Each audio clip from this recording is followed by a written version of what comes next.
நிறைய கொண்டா கொண்டு வாப்பா, எப்படியாவது தட்டி கொடுப்பான். இன்னாருக்கு அப்புறம் நம்ம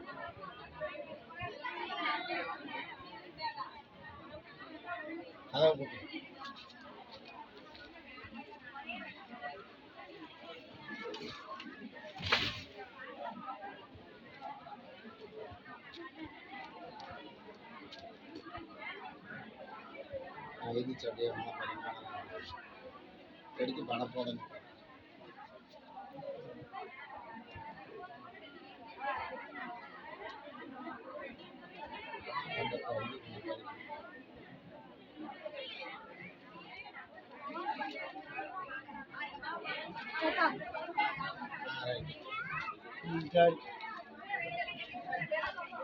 இந்த பாம்பு தீவாரம் நட்டு கொண்டு வரணுமா? அதான் கொண்டு வரணுமா? தெருக்குள்ள பாம்பு வந்துரும்